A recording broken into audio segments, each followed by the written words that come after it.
그래서 의견을 좀 더 들어보도록 하겠습니다. 가서 실제 보신 분들에게. 예, 광고는 여기까지 하고요. 예, 계속해서 계시록 저희가 살펴보도록 하겠습니다. 17번째 시간이고, 이제 오늘 대환란 때의 구원에 대해서 좀 저희가 다루려고 합니다. 본문은 이제 계시록 7장 9절부터 10절입니다. 나머지는 이제 좀 관련 구절들을 찾아보겠습니다. 근데 이제 좀 미리 당부를 드리면, 계시록이 대략 한 60번 가까이 저희가 하게 될 것 같아요. 근데 지금 이제 17번째거든요.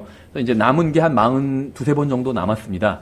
그래서 오늘 저희가 다룰 주제도 사실은 이게 일반적인 주제는 아닙니다. 보통 교회에서 잘 다루지도 않는 주제고, 또 이 킹제임스 성경 진영에서도 좀 의견이 나뉘어 있는 주제입니다. 그래서 저는 그런데도 불구하고 이제 저희가 이제 이왕 이야기가 나오기 때문에 한번 다루려고 하는데요.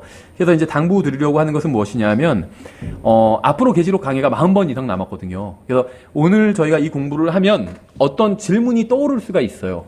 어떤 질문들이 파생되는 질문들이. 왜냐하면 워낙 복잡한 문제를 다루기 때문에. 근데 이제 최대한 일단 1시간 동안 좀 간결하게 말씀을 드리려고 합니다.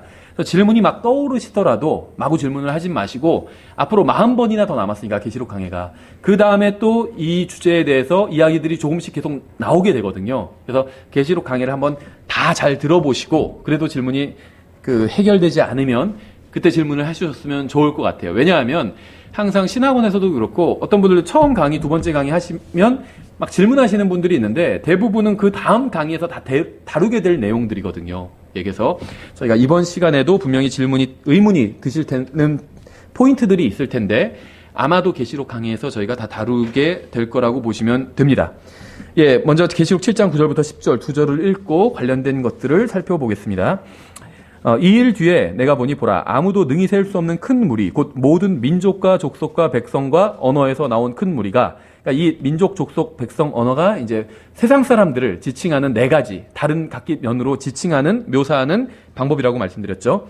큰 무리가 흰 예복을 입고 손에 종려나무 가지를 들고 왕자 앞과 어린 양 앞에 서서 큰 음성으로 외쳐 이르되 구원이 왕자에 앉으신 우리 하나님과 어린 양께 있도다 하더라. 이 사람들은 지금 죽임을 당한 사람들이죠. 네, 환난 성도들입니다. 왜냐하면 이 사람들이 죽임을 당했다는 건 어떻게 아느냐? 하나님의 왕자 앞에 와 있어요. 그럼 살아있는 사람들은 아니죠. 살아서 지금 하나님의 왕자 앞에 갈 수는 없기 때문에.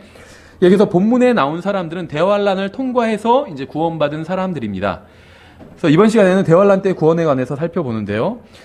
사람들은 성경에서 자신들과 큰 관련이 없는 부분에는 관심을 가지면서 이제 매일의 삶과 밀접한 관련이 있는 부분에는 거의 관심을 두지 않고 살아가는 것 같아요. 특히 그리스도인들이 그렇습니다. 성경에 의하면 우리는 적그리스도를 만나지도 않을 거고, 짐승의 표를 표현이 좀 이상하지만 받고 싶어도 받을 수가 없어요. 왜냐면 짐승의 표라는 것 자체가 지금은 없습니다. 우리가 들림받고 올라가면 그때 이제 무엇인가가 짐승의 표로 사용이 될 겁니다. 그건 아무도 몰라요. 지금 짐승의 표라는 것 자체가 없기 때문에. 그러니까 우리는 받을 수가 없어요. 받고자 해도. 구원받은 사람들은. 그런데 이런 종말론, 물론 우리가 종말론 다루고 있지만, 종말론, 적그리스도, 짐승의 표, 이런 것에 대해서만 어느 정도 이런 것도 관심을 가져야 되겠지만, 오로지 이런 것에 대해서만 모든 관심을 다 쏟는 분들이 있어요. 그림자 정부, 무슨 세계 음모론, 이런 것에 대해서. 이런 것에 대해서는 관심을 쏟으면서 기도하고 복음 전하고 하나님 말씀 읽고 우리와 관련이 있는 것들, 영적으로 성장해 나아가고 이런 것에 대해서는 또 관심을 별로 안 가져요. 이게 참 아이러니인데 아주 비극적인 아이러니죠. 그래서 우리가 관심을 더 둬야 될 것들이 있고 좀 더 덜 둬야 될 것도 있습니다. 그래서 사실은 오늘 우리가 다루는 이런 주제는 관심을 좀 덜 둬도 되는 주제가 아닌가 생각을 합니다. 다루고 있긴 하지만 계시록에서 나와서 다루는 것이지, 대환란 때의 구원과 우리는 거의 관련이 없어요. 그렇죠. 우리가 구원받은 것도 대환란 때의 구원 방법이 아니라 지금 이 교회 시대, 신약 시대의 구원 방법으로 구원받았고, 우리가 선포할 복음도 이 은혜의 복음이지 대환란 때 선포되는 그 메시지를 우리가 전하고 다니는 건 아니거든요. 그래서 우리와는 좀 더 관련이 별로 없다는 걸 좀 말씀을 드립니다. 그래서 계시록을 통해서 우리가 종말에 관한 정보만 얻는 것이 아니라 하나님과 하나님의 말씀을 향한 우리의 태도가 변화되었으면 합니다. 그래서 그래야 실제적인 유익을 얻을 수 있어요. 항상 정보만 얻는 것으로는 거의 유익을 얻을 수 없습니다. 머릿속에 무슨 환난 구원이 어떻게 이루어지고 짐승의 표가 무엇이고 이런 거 잔뜩 들어가 있다고 해서 그리스도의 심판석에서 더 상급을 받는 건 절대 아니라는 거죠. 상급은 무엇으로 받냐? 하나님의 말씀에 대한 태도로 받아요. 하나님의 말씀을 얼마나 존중했는지, 존중한다면 그 말씀에 순종을 하겠죠. 그래서 이것이 가장 중요한 문제라는 겁니다. 그래서 우리가 그럼 계시록을 왜 공부하느냐? 이런 걸 우리가 공부하는 이 말씀을 통해서 얼마나 앞으로 무슨 일이 일어날 것이며 또 얼마나 확실하게 일어날 것인지, 하나님의 예언이 어떻게 성취될 것인지, 이런 것들을 이제 공부하게 되고, 그런 것을 공부함으로 인해서 하나님의 말씀을 우리가 좀 더 신뢰하게 되고, 그렇죠. 그럼 종말에 관한 부분뿐만이 아니라 다른 부분도 좀 더 신뢰하게 될 수가 있겠죠. 그래서 우리가 성경을 공부하는 이유는 여러 가지가 있겠지만, 또 여러 가지 말로 표현할 수가 있겠지만, 하나님의 말씀을 좀 더 우리가 존중하기 위해서 연구를 하는 것이라고 보시면 됩니다. 예, 그래서 오늘 우리가 다루는 주제는 이미 구원받은 사람들과는 거의 관련이 없는 주제입니다. 하지만 아직 구원받지 못한 사람들, 우리가 복음을 전해야 될 사람들과는 굉장히 큰 관련이 있습니다. 그 사람들이 지금 은혜의 복음을 받아들이지 않으면 이제 대환란에 들어가게 되고, 우리가 지금 다루는 이 내용대로 예수님을 믿고, 하나님의 말씀을 믿고 구원을 받아야 되기 때문입니다. 예, 그래서 우리가 여러 번 강조한 것처럼 예수 그리스도를 믿고 그분의 피로 씻기고 구원받은 사람들은 언젠가 이 세상을 떠나서 공중으로 들림받아 올라가게 될 것입니다. 아마 그날은 오늘일 수도 있고 내일일 수도 있고 1년 후일 수도 있고 100년 후일 수도 있습니다. 우리가 그날을 알 수는 없지만 언젠가 예수 그리스도께서는 공중으로 오셔서 거듭나고 구원받은 사람들을 데리고 이 세상을 떠나실 겁니다. 그러니까 우린 여기를 떠나게 될 거예요. 그 후에 주님께서는 다시 유대인들을 다루시면서 또 유대인들을 통해서 이방인들도 다루실 것입니다. 그러니까 하나님께서는 대환란 기간 중에 특히 유대인들, 예루살렘에서 유대인들을 다루시겠지만 유대인들을 통해서 이방인들도 다루게 되신다는 거예요. 무슨 말이냐면 유대인들을 어떻게 대하는지, 유대인들에게 대한 어떤 태도로 대하는지, 그들이 전하는 하나님의 말씀을 받아들이는지, 또 그들을 잘 대해주는지, 이것을 가지고 이제 하나님께서는 이방인들을 판단하시게 된다는 겁니다. 대환란은 두 가지 목적을 위해서 존재하는 거죠. 그것은 바로 유대인들을 바로잡고 또 이방인들을 겸손하게 하는 거예요. 이방인들을 겸손하게 하는 것, 또 유대인들을 바로잡고. 그래서 그때 믿지 않는 자들은 이 세상에 없을 겁니다. 대환란이 끝나고 나면 이 세상에 있는 모든 사람들은 다 하나님을 믿게 될 겁니다. 하나님의 말씀도 믿고. 그래서 예수님을 믿는 유대인들과 믿는 이방인들만이 남아서 천년왕국에 들어가게 될 거예요. 믿지 않는 유대인들과 믿지 않는 이방인들은 다 지옥에 던져지게 될 것입니다. 그래서 대환란 때에는 환란 증인들의 선포로 인해서 믿게 되는 환란 성도들이 등장을 합니다. 오늘 본문에 나온 사람들이죠. 이들의 구원과 관련해서 중요한 사실을 이제 사람들이 착각하는 경우가 있어요. 이 환란 성도들의 구원과 신약 성도들의 구원이 서로 완전히 다른, 성격이 완전히 다를 것이다, 이렇게 생각하는 겁니다. 그러니까 이러한 추측은 하늘나라에 가는, 그러니까 구원받는 방법이 두 가지 방법이 있다라는 결론으로 이어지게 되겠죠. 하지만 성경은 단 한 번도 그렇게 말씀하신 적이 없습니다. 신약 성도들의 구원은 오직 믿음과 은혜로 이루어지고 환란 성도들의 구원은 믿음과 행위로 이루어진다는 주장은 이건 진리의 말씀을 바르게 나누어서 분별하지 못한 결과일 뿐이에요. 실제로 킹제임스 성경 진영에도 그렇게 믿는 분들이 많이 있고, 저도 이제 한때 그렇게 믿었는데 성경을 더 공부를 해보니까 그것은 좀 분별을 잘못한 것이다, 이렇게 결론을 내게 되었습니다. 어느 시대에 속하든지 상관없이 인간이 구원받을 수 있는 유일한 방법은 믿음을 통해 은혜로 구원받는 것입니다. 어느 시대, 어느 누구 상관없이 구원의 행위가 단 1%도 들어가는 사람은 없어요. 그럼 그 사람은 그만큼 자랑할 것이 있게 되잖아요.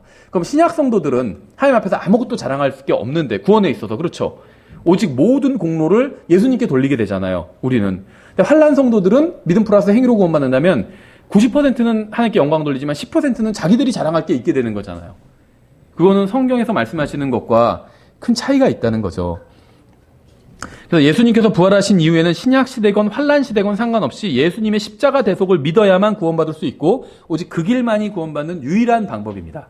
그러니까 구약 시대에도 구약 시대, 신약 시대, 환란 시대, 이렇게 시대를 셋으로 나눈다면, 천년왕국 전까지를, 그러면 구약 시대에는 하나님의 말씀을 믿는 믿음으로 구원받았죠. 예수님을 믿을 수는 없었어요. 예수님이 누구신지 알 수가 없었기 때문에.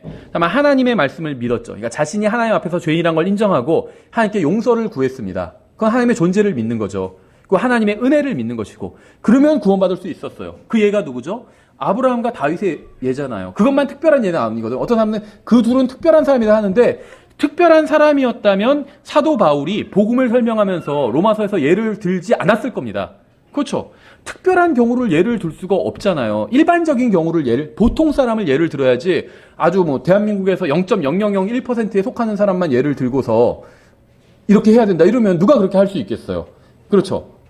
뭐 기름값을 예를 들면 리터당 무슨 뭐 1,000만 원으로 올려야 된다 이러면 뭐 재벌 회장님들은 상관이 없겠죠.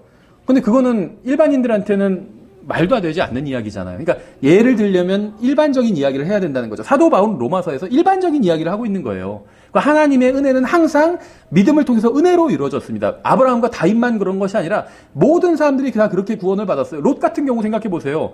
물론 이제 정확히 보면 롯이 받은 구원은 거기서는 그 소돔과 고모라 이야기 그걸 통해서 그 이야기에서 나오는 구원은 육체의 구원이죠. 근데 어쨌든 간에 그게 이제 영적으로도 시사하는 바가 많이 있잖아요.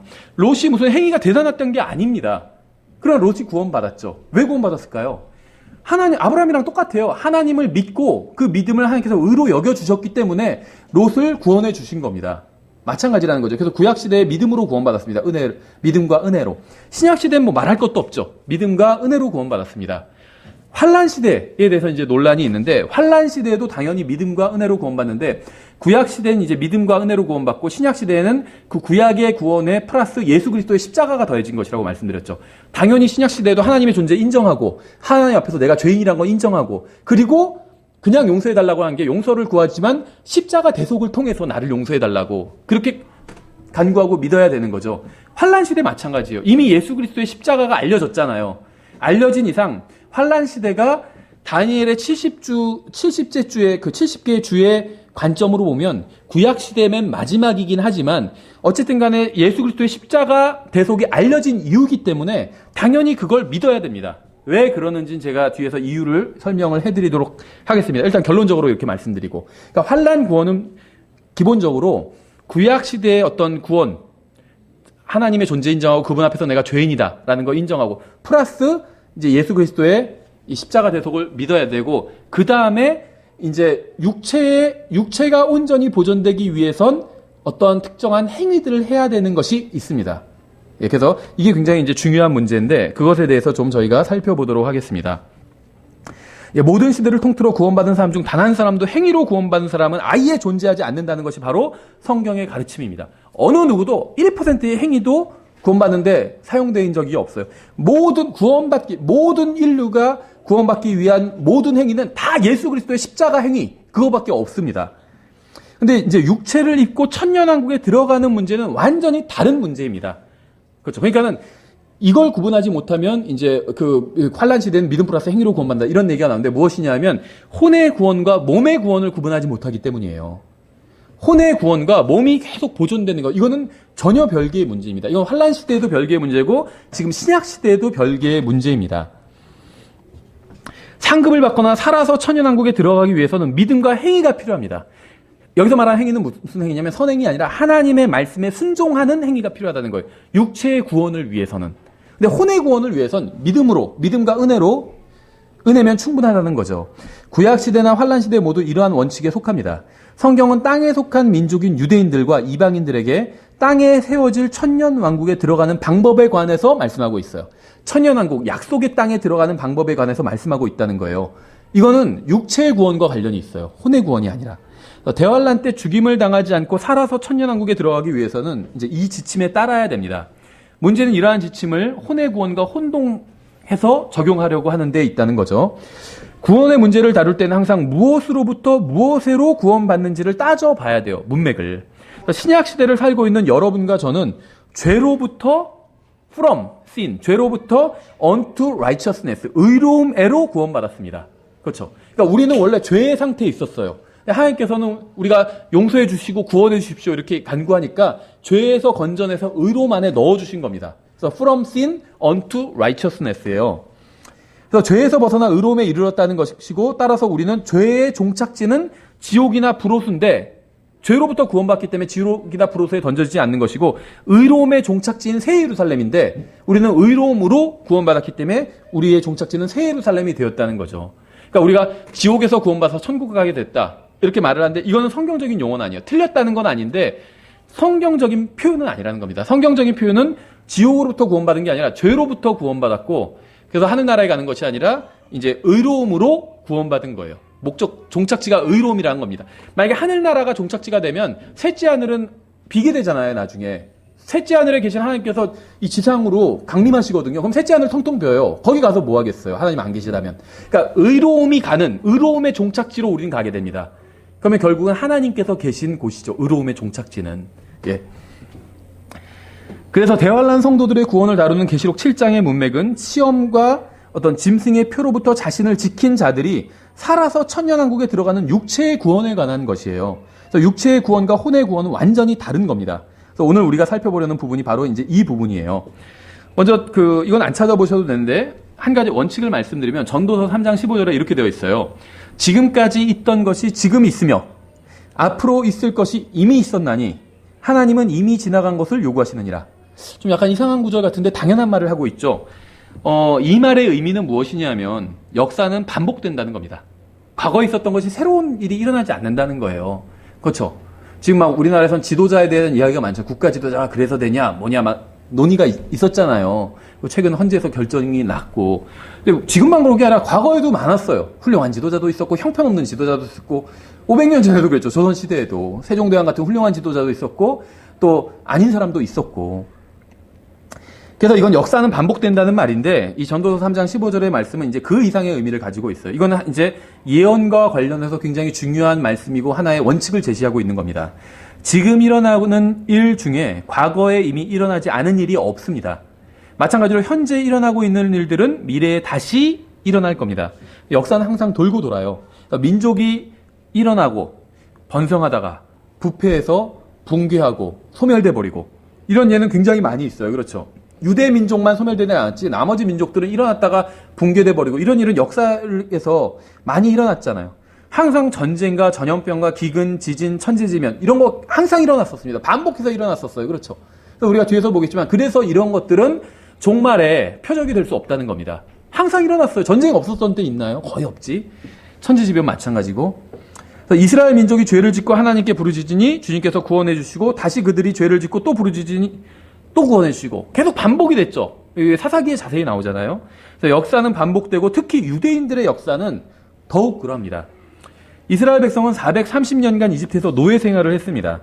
좀 긴데 제가 이제 역사는 반복되고 출애굽 때 있었던 일이 나중에 다시 그대로 반복될 거예요. 출애굽기 12장 1절부터 12절인데 좀 길지만 제가 쭉 읽어보겠습니다. 출애굽기 12장 1절부터 13절까지. 출애굽기 12장 1절. 주께서 이집트 땅에서 모세와 아론에게 말씀하여 이르시되 이 달이 너희에게 달들의 시작이 될지니 곧 그것이 너희에게 한 해의 첫 달이 될지니라. 너희는 이스라엘 온 회중에게 말하여 이르라. 이 달 10일에 그들은 자기 조상들의 집에 따라 자기들을 위해 각 사람이 어린 양을 취하되 한 집에 어린 양 한 마리를 취할지니라. 그 어린 양에 대하여 집안 사람이 너무 적으면 그와 그의 집에 이웃이 혼들의 수에 따라 그것을 취하되 각 사람이 자기가 먹는 양에 따라 그 어린 양에 대하여 계산할지니라. 너희의 어린 양은 흠이 없고 1년 된 수컷으로 하라. 너희는 양이나 염소 중에서 그것을 취하고 같은 달 14일까지 그것을 간직하였다가 저녁 때에 이스라엘 회중의 전체 집회에서 그것을 잡으라. 그들은 피를 취하여 그것을 먹을 집의 양옆 기둥과 위에 문 기둥에 뿌리고 그 밤에 그 고기를 먹되 불에 구워 누룩 없는 빵과 쓴 채소와 함께 그것을 먹을지니라. 쓴 채소와 함께 이게 저 고기 먹을 때 기억나더라고요. 깻잎 쓰잖아요. 더 맛있는 것 같아요. 본문에 말하고자 하는 그건 아니겠지만 그것을 날로 먹거나 결코 물에 삶지 말고 그것의 머리와 다리와 내장을 불에 구우라. 너희는 아침까지 그것 중에서 아무것도 남겨두지 말며 그것 중에서 아침까지 남은 것은 불로 태울지니라. 너희는 그것을 이렇게 먹을지니 곧 허리에 띠를 띠고 발에 신을 신고 손에 지팡이를 잡고 급히 그것을 먹을지니라. 그것은 주의 유월절이니라. 내가 이 밤에 이집트 땅을 두루 지나가며 이 사람이나 짐승을 막론하고 잘 보세요. 이집트 땅에 처음 난 모든 것을 치고 또 이집트의 모든 신에게 심판을 집행하리라. 나는 주니라. 그 피가 너희가 거하는 집 위에 있어 너희를 위해 표가 되게 할지니라. 내가 그 피를 볼 때 너희를 넘어가리니 내가 이집트 땅을 칠 때 그 재앙이 너희 위에 임하여 너희를 멸하지 아니하리라. 본문을 잘 보면 하나님께서는 이집트인들을 심판하시겠다 이렇게 말씀하지 않으셨습니다. 주님께서는 이집트 땅과 이집트인들이 아니라 이집트 땅에 있는 사람들이에요. 그리고 이집트의 모든 신들을 심판하시겠다 이렇게 말씀하셨어요. 그러니까 심판의 날에 이날 밤 6월절 첫 번째 6월절 밤에 히브리 사람들이 구원받은 이유는 히브리 사람이어서가 아니라 어린 양의 피를 문기둥에 뿌렸기 때문이에요. 그러니까 이건 민족과 관련이에요. 이집트인, 히브리인 이런 민족과는 관련이 전혀 없는 일이었습니다. 어린 양의 피를 문기둥에 뿌리면 그것만이 유일한 구원의 조건이었어요. 그렇죠? 물론 그러기 위해서 하나님의 말씀을 믿어야 되는 거죠. 그날에 이집트인들이 멸망한 이유는 이집트인이라서가 아니었습니다. 문기둥에 어린 양의 피를 뿌리지 않았기 때문이에요. 그렇죠? 그러니까 인종과 민족과는 관련이 없는 일이에요. 이날 일어난 하나님의 심판은 하나님의 말씀을 믿느냐, 그 말씀에 순종하느냐, 그것을 기준으로 심판하셨다는 거죠. 그래서 누구든지 어린 양의 피를 문기둥에 뿌리면 구원받고 뿌리지 않으면 구원받지 못했습니다. 이집트인이건 히브리인이건 마찬가지예요. 그렇죠? 그러니까 히브리인들이 노예 상태에서 구원받은 이유는 그들이 행한 선한 행위 때문이 아니라 하나님의 말씀을 믿고 그 말씀대로 어린 양의 피를 문기둥에 뿌렸기 때문이었어요. 그렇죠? 그러니까 지금 이 출애굽기 12장에서 나온 구원이 물론 이제 육체의 구원인데 이것을 우리가 영적으로는 혼의 구원에 충분히 적용시킬 수가 있겠죠. 그 대부분 그렇게 적용을 시킵니다. 큰 문제가 없어요. 근데 그런 관점에서 보면 여기서 나온 구원받은 사람들이 출애굽기 12장에서 구원받은 사람들은 히브리인이냐 이집트인이냐 민족과도 관련이 없었습니다. 행위와도 관련이 없었어요. 이때까지 유대인들의 행위를 보면 항상 하나님을 원망했죠. 떠나기 전까지 하나님을 원망하고 모세를 원망했습니다. 그렇죠? 그러니까 이 사람들은 행위가 훌륭한 사람이 아니었어요. 행위로 구원받은 게 아니라는 거예요. 그럼 무엇으로 구원받았냐? 하나님의 말씀을 믿은 거예요. 문기둥에 피 뿌리라고 하니까 그렇게 뿌렸습니다. 그러니까 어린 양의 피를 믿고 구원받은 거죠. 그러니까 이건 영적으로 우리와 정확히 일치하죠. 그래서 우리에게도 이것이 교리적으로 굉장히 중요한 말씀이 되겠죠. 그래서 이것은 영적으로는 신약 성도인 우리의 구원을 상징적으로 보여주기는 하지만 교리적으로는 땅에 속한 민족인 유대인들의 구원을 보여주는 겁니다. 그날 구원받은 히브리인들 중에 그 누구도 혼의 구원을 약속받지는 못했어요. 그렇죠? 그날의 구원은 육체적인 속박으로부터 벗어나 물질적인 약속의 땅으로 들어가는 육체적인 구원이었습니다. 그렇죠? 여기까지 생각하고 출애굽기 20장으로 넘어가서 이제 1절부터 12절을 보겠습니다. 이것까지 보고 제가 이제 이 의미를 좀 더 그 관련을 지어서 설명을 해드릴게요. 출애굽기 20장은 율법을 주시는 장면이죠. 십계명 주시는 장면이에요. 20장 1절부터 12절을 보시면 하나님께서 이 모든 말씀으로 말씀하여 이르시되 나는 너를 이집트 땅 곧 속박의 집에서 데리고 나온 주 내 하나님이니라. 너는 내 앞에 다른 신들을 두지 말라. 너는 너를 위하여 새긴 형상도 만들지 말고 또 위로 하늘에 있는 것이나 아래로 땅에 있는 것이나 땅 아래 물속에 있는 것에 어떤 모습이든지 만들지 말며 그것들에게 절하지 말고 그것들을 섬기지 말라. 나 곧 주 내 하나님은 질투하는 하나님이니라. 나는 나를 미워하는 자들에게는 아버지들의 불법을 자손들에게 벌하여 3, 4대까지 이르게 하거니와 나를 사랑하고 내 명령들을 지키는 수천의 사람들에게는 긍휼을 베푸느니라. 너는 주 내 하나님의 이름을 헛되이 취하지 말라. 주가 자신의 이름을 헛되이 취하는 자를 죄 없다 하지 아니하리라.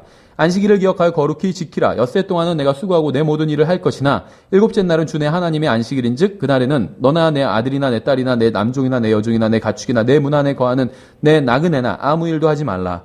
엿새 동안에 주가 하늘과 땅과 바다와 그것들 안에 있는 모든 것을 만들고 일곱째 날에 안식하였느니라. 그러므로 주가 안식일을 복되게 하여 그날을 거룩하게 하였느니라. 내 아버지와 어머니를 공경하라. 그리하면 주 내 하나님이 내게 주는 땅에서 내 날들이 길리라. 여기까지 일단 끊어볼게요. 본문은 명령과 명령에 대한 보상을 언급하고 있습니다. 그렇죠. 이것들을 지켜라. 명령이죠. 그러면 그 보상은 뭐죠? 주님께서 주시는 땅, 약속의 땅이죠. 이제 천년왕국이 나중에 세워질 땅이에요. 이 땅에서 날들이 길게 된다는 겁니다. 그렇죠. 이게 보상이에요. 영원한 생명이 아니에요. 여기서 말하는 보상은. 그렇죠. 그러니까 이 계명과 혼의 구원은 관련이 없습니다. 왜냐하면 그건 불가능한 일이에요. 율법을 다 지킨 사람은 아무도 없다고 그랬잖아요. 예수 그리스도가 유일하거든요. 그래서 이 율법의 계명과 혼의 구원은 관련이 없어요. 그러면 구약 시대는 아무도 구원받지 못하게 되거든요. 그래서 구약 시대에도 하나님의 말씀을 믿고 용서를 구하면 구원해 주세요. 하나님께서는 시대를 막론하고 용서를 구하는데 단 한 번도 용서하지 않으신 적이 없어요. 항상 용서해 주셨습니다. 구약 시대에는 그냥 용서를 구하면 용서해 주셨고 신약 시대에는 이제 예수 그리스도의 보혈을 통해서 용서를 구하면 항상 용서해 주셨어요. 재림하시기 직전까지 이거는 반복될 겁니다. 그러니까 굉장히 정말 자비로우신 분이에요. 용서를 구하는데 용서받지 못하는 사람은 아무도 없기 때문에. 그 다음 절 13절. 넌 살인하지 말라. 너는 간음하지 말라. 너는 도둑질하지 말라. 너는 내 이웃을 대적하여 거짓 증언하지 말라. 넌 내 이웃의 집을 탐내지 말라. 너는 내 이웃의 아내나 그의 남종이나 그의 여종이나 그의 소나 그의 낙이나 내 이웃의 소유 중 아무것도 탐내지 말라. 온 백성이 천둥과 번개와 나팔 소리와 연기나는 산을 보았으므로 그들이 그것을 볼 때 이동하여 멀리 서서. 그러니까 이어지는 본문도 이 세상에서 이 땅에서의 삶에 관한 말씀이에요. 그렇죠. 살인하지 말라, 간음하지 말라, 도둑질. 이거는 하늘나라에서 할 수도 없는 일들입니다. 그러니까 이 세상에서 살 때 어떻게 해야 되는지에 관한 말씀이에요. 그렇죠. 혼의 구원과는 관련이 없는 말씀. 살인해도 구원받아요. 간음해도 구원받고. 그러니까 혼의 구원과는 관련이 없는 말씀이에요. 다만 이 세상에서 제대로 살기 위해서 중요한 말씀들이란 거죠. 십계명은 율법의 서문에 속합니다.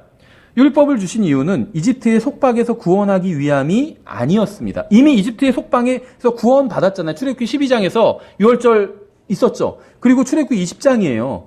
이집트의 속박으로부터 구원받은 사람들에게 율법을 주신 겁니다. 그러니까 이건 이집트의 속박으로부터 구원받는 것과는 관련이 없는 이야기예요. 히브리인들은 하나님의 은혜로 구원받았습니다. 그들의 역사가 이러한 사실을 증명합니다. 얼마나 구약성경을 얼마나 완악한 사람들인지 알 수 있잖아요. 그래서 스데반이 구약 사도행전 7장에서 구약 전체의 역사를 한마디로 이제 설교로 요약했지만 한마디로 요약해서 이렇게 얘기했잖아요. 너희가 항상 성령님을 거역하였도다 이렇게 얘기했잖아요. 그러니까 행위로는 구원을 받을 수가 없다는 거예요. 항상 성령님을 거역했는데 무슨 행위로 구원을 받아요. 하나님의 말씀을 믿고 구원받은 사람들이 하나님의 말씀에 순종하지 않으면 어떤 일이 일어날까요? 잘 생각해 보세요. 하나님의 말씀을 믿고 혼이 구원받았어요. 그런데 그 다음에 하나님의 말씀에 순종하지 않았어요. 그럼 어떤 일이 일어날까요? 광야에서 육체적인 죽음을 맞이하게 됩니다. 그렇죠. 하지만 민족은 계속 전진해서 가나안으로 나중에 들어갔어요. 그러니까 이스라엘 민족이 가나안으로 들어간 이유는 그들이 행한 선한 행위 때문이 아니었습니다. 그들은 광야에서 선행이 아닌 악행을 저질렀어요. 그들이 가나안으로 들어간 이유는 그들이 믿은 믿음 때문도 아니었습니다. 그들은 광야에서 주님을 믿지 않고 오히려 시험했어요. 그러니까 히브리인들은 하나님의 은혜로 이집트에서 나와 하나님의 은혜로 가나안으로 들어갔습니다. 하지만 그러는 중에 하나님의 말씀에 순종했던 사람들은 살아서 가나안으로 들어갔고 순종하지 않았던 사람들은 광야에서 쓰러져 죽었기 때문에 약속의 땅에 참여하는 기쁨에 동참하지는 못했습니다. 그래서 히브리서 11장에서 증언하는 것처럼 모세는 믿음 안에서 죽었죠. 생각해 보세요. 모세의 혼이 구원받았을까요? 구원받지 못했을까요? 당연히 구원받았겠죠. 그래서 변화산에서 예수님과 함께 만났죠. 모세는 왜 혼이 구원받았어요? 여기에 대해서는 아무도 반대하지 않겠죠. 하지만 모세는 약속의 땅에 들어갔나요? 들어가지 못했나요? 들어가지 못했어요. 그렇죠. 그러니까 천년왕국에서도 비슷한 문제가 생긴다는 겁니다. 끝까지 견디면 천년왕국 약속의 땅에 들어갈 수가 있습니다. 끝까지 견디지 못하면, 그러니까 하나님의 말씀에 순종해서 끝까지 견디지 못하면 들어가지 못한다는 거예요. 근데 그게 혼의 구원을 받지 못했다. 이건 의미하진 않는다는 겁니다. 혼의 구원과 육체가 하나님께서 약속하신 땅에 들어가는 것과는 별개의 문제라는 겁니다. 그렇죠. 계시록 7장에 나오는 환난 성도들의 구원에 관한 묘사는 우리가 받은 것과 같은 혼의 구원에 관한 말씀이 아닙니다. 물론 그들은 혼의 구원을 받았지만 계시록 본문에서 그 부분을 지금 설명하고 있는 것은 아니라는 거예요. 마태복음 24장 본문도 마찬가지고 계시록의 문맥은 왕이신 예수님께서 지상에 자신의 왕국을 세우려고 하시는 그런 이제 문맥입니다. 마태복음 24장에서 하신 주님의 말씀은 살아서 이 왕국에 참여하는 문제를 다루고 있습니다. 그래서 이스라엘 민족은 결국 천년 왕국에 참여하게 되겠지만 오직 살아서 대환란을 통과한 사람들만이 육체를 입고 그 왕국에 들어가게 될 것입니다. 고린도전서 10장에 이렇게 되어 있어요. 과거 이스라엘 사람들에 대해서 이제 그들에게 어떤 일이 일어나는지에 대해서 10장에서 설명을 해주고 있는데 이제 구약 성도들이 어떤 구원을 받았는지 우리가 추측할 수 있는, 알 수 있는 굉장히 중요한 단서를 제공합니다. 고린도전서 10장 1절부터 4절에 또한 형제들아 나는 이것을 너희가 모르기를 원치 아니하노니 곧 우리 조상들이 이스라엘 백성 말하는 거죠. 다 구름 아래에 있고 모두 바다를 건너가며 모두가 구름과 바다 속에서 모세에게로 침례를 받았고, 그러니까 예수 그리스도의 침례와는 좀 다르죠. 모세로부터 받은 거예요. 신약 침례와 좀 다르죠. 근데 여기부터 중요해요. 모두가 같은 영적 음식을 먹으며 같은 영적 음식을 먹었대요. 모두가 같은 영적 음료를 마셨느니라. 그러니까 영적 음식과 영적 음료를 마셨어요.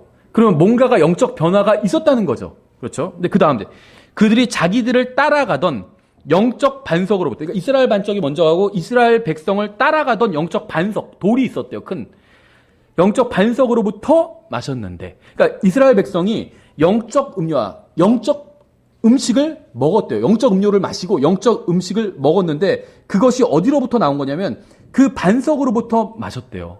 근데 그 반석은 그리스도였느니라. 그러니까 이스라엘 백성이 구원을 받았다는 거예요. 혼의 구원을 받았다는 겁니다. 개별적으로. 그 중에 구원받지 않은 사람도 있겠지만 대부분은. 근데 그 사람들이 어떻게 누구로부터 혼의 구원을 받았냐면 그리스도로부터 받은 거예요. 저는 지금 이스라엘 백성이 그리스도를 믿고 구원받았다 이런 얘기를 하는 건 아닙니다. 그거는 몰라요. 이스라엘 백성은 자기들에게 영적인 것을 공급해 주시던 분이 그리스도라는 사실은 몰랐을 겁니다. 이건 신약성경 고린도전서에서 알려준 거예요. 이게 향상된 계시거든요. 구약보다 더 향상된 계시가 들어있죠. 신약에. 알려주고 있는 거예요. 이 사건은 이스라엘 출애굽기에 나오는 이스라엘이 겪었던 사건이에요. 그렇죠. 민수기에서 겪었던 사건인데 이거를 제대로 지금 고린도전서에서 설명을 해주고 있는 겁니다. 사실은 이런 일이 있었다. 이걸 설명해주고 있는 거죠. 근데 이스라엘 백성이 생각해보세요. 우리도 영적 음식과 영적 음료를 먹고 마셨죠. 우리가 그걸 주의 만찬을 통해서 상징적으로 보여주고 있잖아요. 우리가 마신 영적 음료는 예수 그리스도죠. 우리가 먹은 영적 음료도 음식은 예수 그리스도입니다. 우린 예수 그리스도를 먹고 마셨어요. 근데 성경을 보니까 유대인들도 예수 그리스도를 먹고 마셨어요. 그렇죠. 이 사람들이 혼의 구원을 받았다는 겁니다. 이거는. 예, 그래서 근데 5절에 보시면 그러나 하나님께서 그들 중에 많은 사람들을 매우 기뻐하지 아니하셨으므로 그들이 광야에서 쓰러졌느니라. 그러니까 혼의 구원을 받는 것과 하나님을 기쁘시게 하는 것과는 별개의 얘기라는 거죠. 우리는 예수님 믿고 다 혼의 구원 받았죠. 예수님 믿으면 다 혼의 구원을 받아요. 그런데 우리가 하나님을 항상 기쁘시게 하는 건 아니죠. 그럼 우리가 언제 하나님을 기쁘시게 할까요? 이건 똑같아요. 자녀 키워보시는 분들은 아마 다 아실 거예요. 자녀가 언제 부모님을 기쁘시게 하나요? 말 잘 들을 때 시켜놨더니 말 잘 들어요. 그리고 시키지 않은 것까지 싹 해놨어요. 더. 그러니까 부모님의 마음을 완전히 이해해서 부모님이 이거 2개만 시켰지만 이거 3개까지 해놔야지. 그럼 부모님이 봤을 때 감격하겠죠. 똑같아요. 우리가 하나님의 말씀대로 하면 하나님을 기쁘시게 하는 거예요. 그렇죠. 그러니까 구원받았다고 해서 자동으로 하나님의 말씀을 하나님을 기쁘시게 하는 건 아니라는 겁니다. 자녀들 중에 예쁜 자녀도 있지만 속 썩이는 자녀들도 있잖아요. 우리도 마찬가지예요. 저는 그렇게 생각해요. 우리 중 대부분은 하나님의 속 썩이는 자녀들이라고 생각합니다. 그러나 자녀기 때문에 우리를 끝까지 지켜주시는 것 뿐이에요. 자녀니까. 혈연, 예수 그리스도의 피로 맺어진 혈연 관계예요. 그래서 우리를 버리지 않으실 뿐이지. 그러니까 성령님께서 탄식하시는 거잖아요. 신음하시면서. 아휴, 저 자식이, 욕이 아니라, 저 자식이 또 말 안 듣고 있네. 탄식하시는 거죠, 성령님께서. 아마 우리들 중에 대부분은 하나님을 기쁘시게 하지 못하는 자녀일 거라고 생각을 합니다. 그러나 분명한 건 혼의 구원을 받기 때문에 하나님의 자녀는 자녀예요.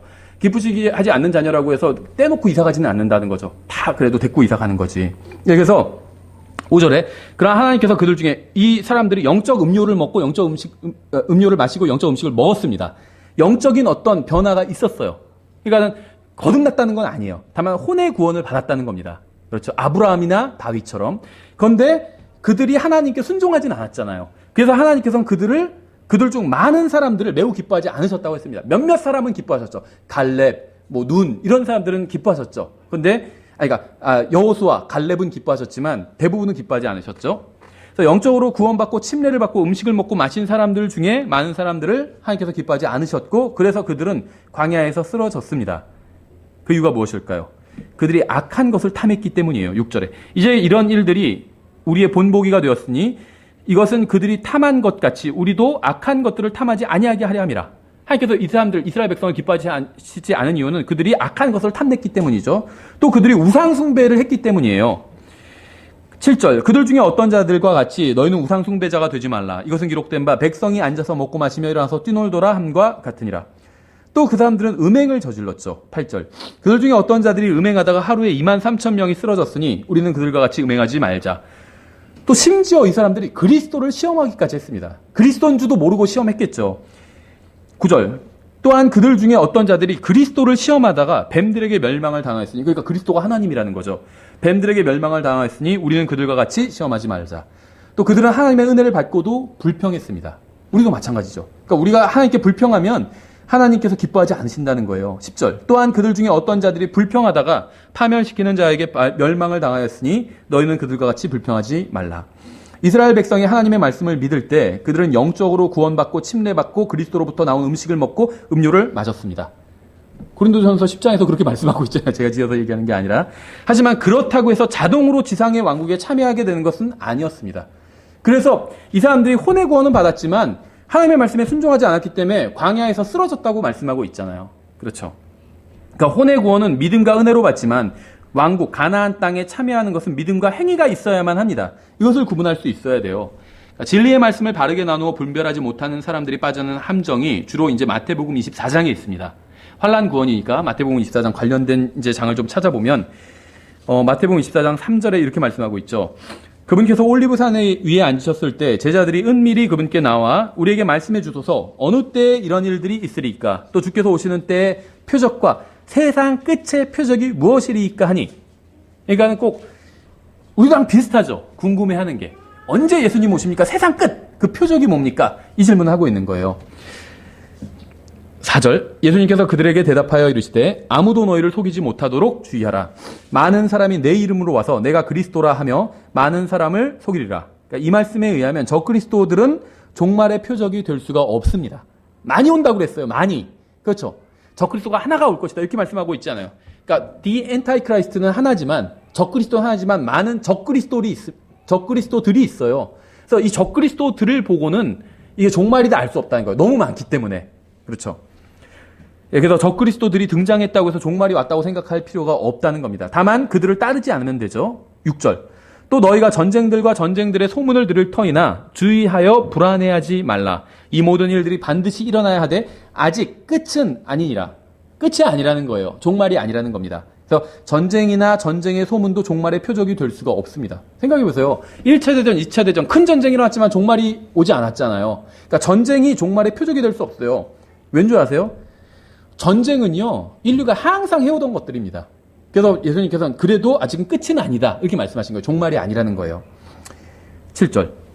민족이 민족을, 왕국이 왕국을 대적하여 일어나고 곳곳에 기근과 역병과 지진이 있으리니 이 모든 것은 고통의 시작이니라. 그때 그들이 너희를 넘겨주어 고통받게 하고 너희를 죽이리니 너희가 내 이름으로 인해 모든 민족들에게 미움을 받으리라. 그때 많은 사람이 실족하고 서로 배반하여 넘겨주며 서로 미워하고 많은 거짓 대언자가 일어나 많은 사람을 속이며 불법이 성행함으로 많은 사람의 사랑이 식어지리라. 이러한 것들도 종말의 표적은 아닙니다. 만약 이러한 것들이 종말의 표적이라면 우리는 지난 2000년간 종말의 시대를 살고 있는 거예요. 서로 미워하거나 고통을 주는 것. 이건 인류가 6000년 동안 끊임없이 해오던 거예요. 그렇죠. 특별한 일이 아니라는 겁니다. 그러니까 세계사를 보거나 그러면 뭐 나치나 공산주의자들이 한 짓을 보면 이러한 것은 종말의 표적이 될 수 없다는 거죠. 얼마나 많은 사람들에게 고통을 줬어요. 나치나 공산주의자들이야 뭐 많은 그러한 사람들이. 13절. 그러나 끝까지 견디는 자 곧 그는 구원을 받으리라. 그러니까 이 구절로 인해서 많은 사람들이 실족을 했습니다. 13절, 14절. 왕국의 이 복음이 모든 민족들에게 증언되기 위해 온 세상에 선포되리니 그제야 끝이 오리라. 이제 여기서부터 끝이 시작되는 거죠. 그러니까 왕국 복음은 은혜의 복음과는 다릅니다. 왕국 복음은 왕이 오셔서 지상에 왕국을 세우신다는 내용을 담고 있어요. 15절. 그런즉 대언자 다니엘을 통해 말씀하신 바 황폐하게 하는 가증한 것이 거룩한 곳에 선 것을 너희가 보거든 누구든지 읽는 자는 깨달을지어다. 가증한 것은 적그리스도와 그의 형상이겠죠. 거룩한 곳은 이제 새로운 성전이 될 것입니다. 지상에 세워질. 이제는 이제 적그리스도가 등장하면 구원받기 위해서 해야 될 일이 나와요. 16절이에요. 바로 구원의 방법이 16절이라는 거예요. 환란 시대 구원의 방법이. 그때 이제 적그리스도가 가증한 것이 나왔으니까 적그리스도 등장한 거죠. 그러니까 이제 환란 시작된 거예요. 그리고 이제 구원받는 방법이에요. 그때 유대에 있는 자들은 산들로 도망할지어다. 이렇게 말씀하고 있죠. 주님께서는 적그리스도가 등장하면 유대에 있는 자들은 산들로 도망하라고 말씀하셨습니다. 만약 누구든지 혼의 구원을 받기 원하는 사람이 있다면 주님의 이름을 불러야 돼요. 누구든지 주의 이름을 부르는 자는 구원을 받으리라 이렇게 말씀하고 있잖아요. 하지만 본문은 혼의 구원을 다루고 있지 않습니다. 본문은 몸의 구원을 다루고 있어요. 그래서 몸을 피해서 적그리스도가 손을 뻗쳐 잡지 못하게 하라는 겁니다. 도시에는 적그리스도와 그의 형상과 단두대가 있어요. 그래서 목숨을 부지하기 위해서는 도시를 떠나 산들로 도망쳐야 한다는 거예요. 물론 이때라고 해서 이때도 혼의 구원을 받기 위해서는 예수 그리스도를 믿어야 됩니다. 그러니까 여기서 유대에 있는 자들은 산들로 도망하라는 건 혼의 구원이 아닌 몸의 구원에 관한 말씀이라는 거죠. 그래서 혼의 구원을 받기 위해서는 예수 그리스도를 믿어야 돼요. 그렇지만 몸의 구원을 받기 위해서는 산들로 도망해야 됩니다. 그러니까 육체를 온전히 보존해서 왕국에 들어가기 위해서는 산들로 도망쳐야 한다는 거예요. 그러니까 산들로 도망치지 않은 사람들도 예수 그리스도를 믿고 죽으면 혼의 구원을 받게 됩니다. 주님의 이름을 부르면, 즉 주님을 믿으면 누구든지 구원받게 되기 때문에, 하지만 살아남으려면 적그리스도를 피해서 산들로 도망쳐야 된다는 거예요. 그러니까 혼의 구원과 육체의 구원을 구분해야 된다는 겁니다. 모세는 혼의 구원은 받았지만 육체의 구원 받지 못했잖아요. 그것과 마찬가지라는 거예요. 17절, 지붕에 있는 자는 자기 집에서 무엇을 취하려고 내려가지 말며 들에 있는 자는 옷을 가지러 되돌아가지 말지어다. 그러니까 적그리스도가 언제 들이닥칠지 모르기 때문에 서둘러서 도망치라는 겁니다. 예수님을 믿지 않고 적그리스도를 선택해서 그에게 경배하면 혼의 구원을 받지 못하게 됩니다. 이미 예수님을 믿은 사람들은 혼의 구원을 받겠지만 아직 믿지 않은 사람들은 도망가지 않고 있다가 적그리스도에게 잡히면 그에게 경배하게 되고 혼의 구원을 받지 못하게 될 가능성이 굉장히 크다는 거죠. 따라서 적그리스도가 오면 무조건 도망쳐야 된다는 거예요. 그렇죠? 그러니까 이스라엘이 이집트를 탈출하던 밤에 그들은 하나님과 하나님의 말씀을 믿었기 때문에 문기둥에 어린 양의 피를 뿌렸습니다. 그들은 하나님의 말씀을 믿고 혼의 구원을 받았어요. 하지만 만일 그들이 분노한 파라오를 피해서 광야로 도망치지 않았다면 그들은 혼의 구원을 받았을지라도 육체는 죽임을 당했을 겁니다. 그러니까 아까 출애굽기 12장을 보면 어린 양을 잡아서 그걸 피를 적용하잖아요. 그래서 구원을 받게 되죠. 하나님께로부터 하나님께서 치지 않으시는 게 된 거잖아요. 근데 만약에 하나님께서는 근데 거기서 어린 양을 잡고 먹고 피를 뿌리는 것에 관한 지침만 주신 것이 아니라 도망가기 위해서 만반의 준비를 하고 있으라고 말씀하셨죠. 신을 신고 허리에 띠까지 다 띠고 있으래요. 일종의 5분 대기조처럼 다 완전 군장하고 그 다음에 식사하고 있으라는 거예요. 여차하면 떠나게. 그렇죠. 그러니까 이스라엘 백성의 예를 들면 혼의 구원은 어린 양의 피를 통해서 받았다면 육체의 구원은 서둘러 떠나갔기 때문에 구원받은 거예요. 만약에 어린 양의 피 뿌려서 살아남았다 할지라도 하나님께서 치시는 날 밤에 살아남았다 할지라도 그 다음날 다 떠날 때 혼자 남아있어요. 이스라엘 백성 중에 어떤 한 사람이. 난 여기 살기 좋은 것 같다. 남아있다면 그 사람 어떻게 됐을까요? 파로에 잡혔겠죠. 그렇죠. 그래서 보복을 당했겠죠. 그래서 그들은 어린 양의 피로 구원받았지만 서둘러 도망쳤기 때문에 파라오의 손에서 벗어날 수 있었습니다. 주님께서는 그들의 혼이 구원받는 것과 몸이 구원받는 것에 관해서 말씀하셨던 거예요. 19절 다시 마태복음 24장. 그 날들에는 아이벤 자들과 젖 먹이는 자들에게 화가 있으리로다. 이게요. 문맥이 혼의 구원에 관한 말씀이라면 이건 말도 안 되는 말씀이에요. 근데 문맥은 마태복음 24장의 문맥은 혼의 구원이 아니라 육체의 구원에 관한 말씀이에요. 육체. 아이를 뵌 것이나 젖을 먹이는 것은 죄가 아니죠. 그렇잖아요. 죄가 아니에요. 근데 왜 이들에게 화가 있을까요? 죄를 지어야 화가 있잖아요. 근데 아이를 베고 젖을 먹이고 이거는 오히려 죄가 아니라 하라고 성경에서 장려하고 있는 거예요. 그렇죠. 사육하고 번성하라고 했고 아이들을 또 키워야 될 의무가 있어요. 부모는 젖을 줘야 되고. 그러면 하나님 보시기에도 아주 정당한 일을 하는 건데 왜 화가 있을까요? 서둘러서 도망치기 어렵기 때문이에요. 그러니까 아이가 있는 것이나 임신하는 것 자체가 죄는 아니지만 적그리스도가 이미 이제 잡으러 오잖아요. 군대를 보내서 사람을 보내서 경찰을 보내서 잡으러 올 때 도망치기가 어렵다는 겁니다. 그렇죠. 아기가 있으면 숨어 있을 수도 없어요. 어떻게 숨어요? 아기가 뭐 숨죽이고 있지 않잖아요. 막 울고 그러는데 어떻게 숨어요? 그렇죠. 그래서 예전에 어떤 2차 대전 당시에 이제 유대인들의 어떤 기록을 보면 이제 유대인들이 그 집에 숨어 있는데 헛간이나 이런 데 숨어 있는데 아기가 울까봐 자기 아기인데 죽인 경우들도 있어요. 친척들이 다 같이 숨어 있는데 이 아기가 하나 이제 독일 군들이 수색하러 오니까 그 아트 슈피겔만의 쥐라는 그 만화책에서도 나오는 이야기거든요. 실제 이제 있었던 실화 바탕으로 한 만화책인데 아기를 죽이고 막 그런 얘기가 나와요. 그런 애들이. 왜냐면은 아니면 우리 일가가 다 죽게 생겼는데 이 아기 하나 때문에 할 수 없이 아기를 눈물을 머금고 죽인 거예요. 자기 아기를. 그러니까 일부러 죽이려고 죽인 건 아니고 이제 수건으로 입을 막았는데 죽은 거예요. 수색이 독일군 수색 끝나고 나서 가보니까. 그러니까 지금 그런 얘기를 하고 있는 겁니다. 아이가 있거나 벤 자들, 아이 뵈면요 빨리 도망갈 수가 없습니다. 그렇죠. 한계가 있어요. 도망가는데. 젖 먹이는 것 마찬가지고 아기를 데리고 있기 때문에 도망갈 수가 없어요. 숨어 있을 수도 없고 적그리스도를 피하기가 매우 어렵게 된다는 거죠. 그러니까 문맥은 혼의 구원에 관한 것이 아닙니다. 육체의 구원에 관한 것이에요. 성경 어디에서도 아이 벤 자나 젖 먹이는 자는 혼의 구원을 받지 못한다든지 혹은 구원받기 굉장히 어렵다 이렇게 말씀하신 적이 없어요. 그건 말도 안 되고 아기가 있다고 해서 구원받기 매우 어렵다는 건 그건 말이 안 되는 이야기라는 거죠. 그래서 이러한 개념 자체는 성경이 말씀하시는 구원과는 아주 거리가 멉니다. 아기를 돌보기 때문에 영원한 생명을 얻기 힘들다는 것은 성경의 가르침이 절대 아니죠. 그래서 이 문맥이 혼의 구원이 될 수가 없다는 거예요. 그래서 이 말씀은 혼의 구원이 아닌 육체의 구원에 관한 말씀이고 마태복음 24장 전체 문맥도 그렇다는 겁니다. 그래서 어린 아이가 있다고 해서 구원받기 어려운 것은 절대 아니기 때문에 그렇죠. 20절 그러나 너희의 도피하는 일이 겨울이나 안식일에 일어나지 않도록 너희는 기도하라. 생각해 보세요. 겨울에는 구원받기 어려울까요? 겨울에는 예수님을 믿기가 어려울까요? 그러니까 예수님을 통해 은혜로 어느 곳에 있든 누구든 언제든 구원받을 수 있어요.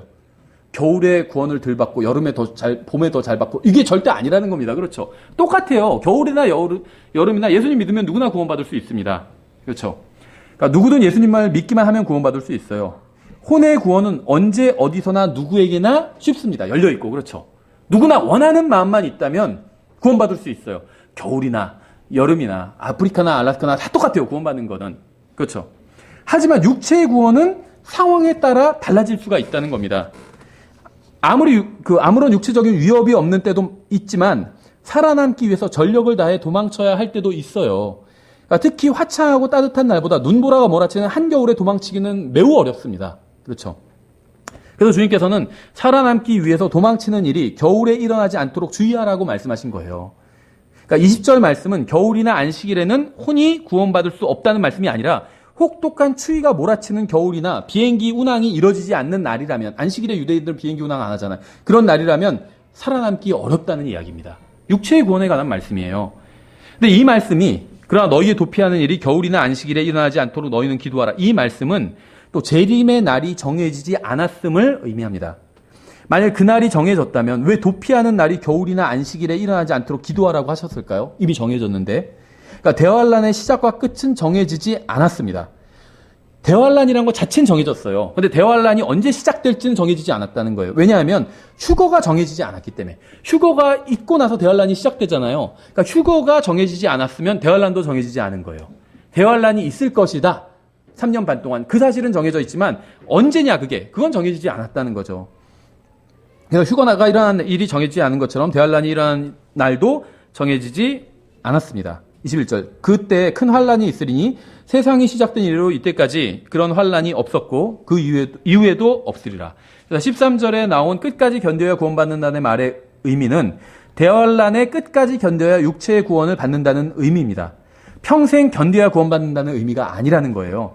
그래서 본문은 누군가의 인생에 관해 말씀하시는 것이 아니라 세상 끝, 그러니까 대환란 기간에 관해서 말씀하고 있는 거예요. 그러니까 끝까지 견뎌야 구원받는다는 이 말의 의미는 여기서 말하는 것은 대환란의 끝이고 구원받는다는 말의 의미는 육체의 구원을 의미하고 있다는 겁니다. 제가 방금 문맥 본 것처럼 혼의 구원이 될 수가 없다는 거예요. 그렇죠? 22절에 좀 뛰어넘어서 그날들이 짧아지지 아니하면 어떤 육체도 구원을 받지 못할 것이다. 여기서 육체라고 나오잖아요. 그날들이 짧아지지 아니하면 어떤 혼도 구원받지 못할 것이다. 이렇게 말씀하고 있지 않아요. 그래서 혼의 구원이 아니라는 거예요. 그러니까 마태복음 24장을 보면 분명히 대환란 때에 어떤 행위가 있어야 구원받는다는 것은 분명합니다. 하나님의 말씀대로 도망쳐야 구원받는다고 했잖아요. 근데 분명히 22절에 육체의 구원이라고 말씀하고 있죠. 혼의 구원이 아니라. 근데 왜 이걸 자꾸 혼의 구원이라고 적용해요? 환란 때 믿음 플러스 행위가 있어야 된다. 육체의 구원이라고 했잖아요. 혼의 구원이 아니라. 육체의 구원과 혼의 구원은 다르다는 거죠. 그래서 그날들이 짧아지지 아니하면 어떤 육체도 구원을 받지 못할 것이로되 선택받은 자들을 위하여 그날들이 짧아지리라. 본문은 혼의 구원이 아닌 육체의 구원에 관해서 다루고 있죠. 문맥은 계속해서 혼의 구원이 아닌 육체의 구원에 관한 것입니다. 그래서 마태복음 24장에서는 혼의 구원에 관해서 다루고 있지 않습니다. 육체의 구원에 대해서 다루고 있어요. 근데 선택받은 자들을 위하여 그 날들이 짧아지리라 이렇게 말씀하고 있는데 칼빈은 선택받은 자들은 이스라엘을 계승한 교회라고 생각했습니다. 하지만 성경은 그렇게 말씀하지 않아요.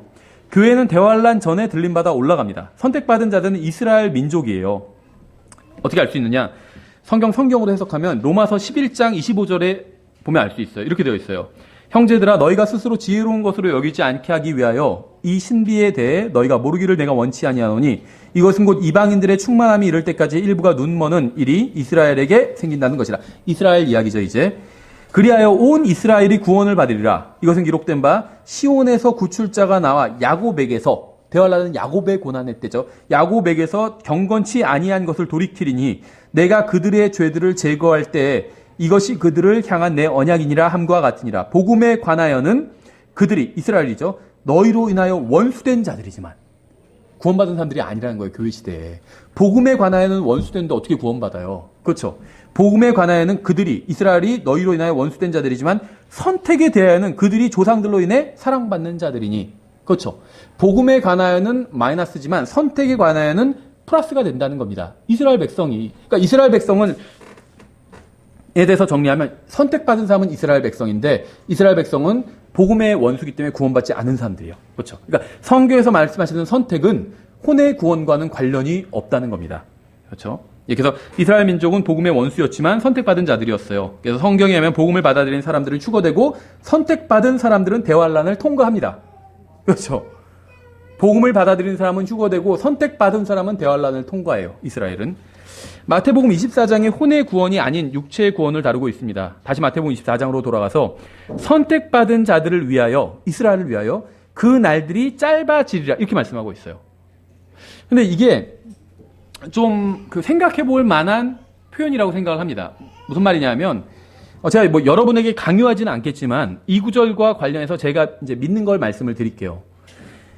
저처럼 안 믿는다고 해서 뭐 이단이다. 뭐 그런 얘기를 하는 건 아닙니다. 그냥 이건 저의 추측이에요. 성경 확실하게 나오지는 않으니까. 근데 여기서 보면 그 날들이 짧아진다고 말씀하고 있죠.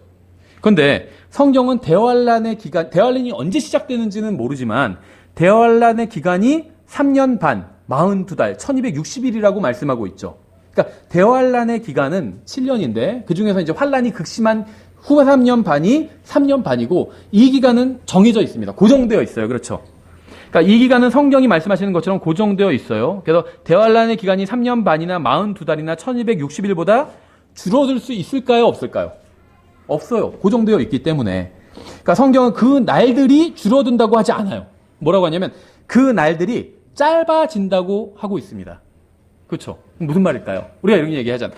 해가 짧아진다. 이런 말 하잖아요. 그러니까 짧아진다는 건 시간이, 해가 떠 있는 시간이 더 짧아진다는 겁니다. 그렇죠. 그러니까 1260일이라는 대환란 기간은 고정돼 있어요. 다만 하루하루 1260개가 모였잖아요. 그 하루하루는 좀 더 짧아질 수 있다는 겁니다. 그렇죠.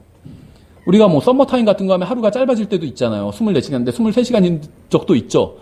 짧아질 수 있다는 거예요. 그래서 아마 대환란 기간 중에는 하루가 24시간이 아니라 21시간이 될 수도 있다는 겁니다. 근데 이건 추측인데 왜 이렇게 추측하냐면 22절이 있기 때문에 그날들이 짧아진다고 했기 때문이고 첫째는. 둘째는 대환란 기간 중에는 하늘에 별들이 3분의 1이 막 떨어지고 그렇게 되잖아요. 천체가 요동치게 되잖아요. 그럼 전 잘 몰라요. 이공계를 나오지 않아서 잘 모르는데 지구의 어떤 이 하루 24시간은 천체와 관련이 있잖아요. 그렇죠. 그러니까 아마 천체의 변화가 있기 때문에 이게 시간이 좀 짧아질 수 있죠. 지구에서의 하루와 뭐 목성에서의 하루가 다르죠. 토성에서의 하루가 다르고 시간이 다 달라요. 그렇죠. 그래서 아마도 천체의 움직임이 있기 때문에 이 지구에서의 하루가 짧아질 수 있다고 이렇게 저는 그냥 추측을 하는 건데 그럴듯하지 않나요? 네. 저만 그런 건 아니고 다른 분 그렇게 추측하는 분들이 있어요. 제가 개발해낸 것은 아니고 다른 분들 그렇게 생각하는 분들인데 저는 맞다고 생각을 해요. 왜냐면 어떤 분들은 이게 아예 이 대환란 기간 1260일이 짧아진다 이렇게 해석하는 분도 있는데 그거는 아닌 것 같아요. 예, 그래서 하루의 시간이 짧아지기 때문에 결과적으로 1260일이 더 빨리 지나가겠죠. 그래서 혹독한 대환란에서 살아남을 수 있게 된다는 겁니다. 사람들이 그나마. 그래서 환란 성도들이 무엇을 선포할지를 가장 잘 보여주는 예가 바로 침례인 요한이에요. 왜 그러냐 하면 이 침례인 요한은 과도기적인 시대에 살던 사람이고 구약도 아니고 신약도 아니죠. 그러니까 구약의 맨 마지막 인물이면서 신약의 인물들과 겹쳐요. 과도기적인 인물인데 이 대환란 기간이 바로 과도기적인 시기입니다. 그렇죠. 신약 시대도 아니고 천년왕국도 아니에요. 중간에 껴서 심판하시는, 속된 말로 한따까리 하는 심판하시는 그러한 기간이에요. 과도기적인. 그렇죠. 그래서 이 침례인 요한과 굉장히 큰 관련이 있다고 저는 생각을 하는데 이 침례인 요한은 하늘의 왕국이 가까이 왔으니까. 그러니까 대환란 때와 마찬가지죠. 제가 괜히 침례인 요한과 유사하다고 얘기하는 게 아니에요. 침례인 요한의 시기에는 하늘의 왕국이 가까이 왔고 하나님의 영국도 가까이 온 시기였습니다. 특히 하늘의 왕국은 천년왕국이죠. 이게 가까이 온 시기였어요. 근데 대환란은 천년왕국이 가까이 온 시기죠. 그래서 제가 침례인 요한의 그 시대와 똑같다는 거예요.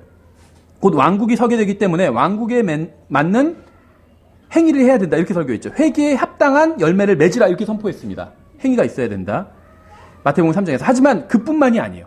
침례인 요한의 메시지를 잘 생각해 보세요. 그러니까 이게 이제 환란 성도들이 그 환란 증인들이 선포하게 될 메시지예요. 침례인 요한의 메시지가. 근데 침례인 요한의 메시지는 어떻게 구성되어 있냐면 왕국에 관한 천년 왕국에 대한 메시지가 있어요. 그게 뭐냐면 이 천년 왕국은 의로운 왕국이잖아요. 그럼 이 왕국에 들어가기 위해서 어떻게 해야 되죠? 회개해야 돼요. 그렇죠. 말로만 회개하지 말고 회개에 합당한 열매를 맺어야 됩니다.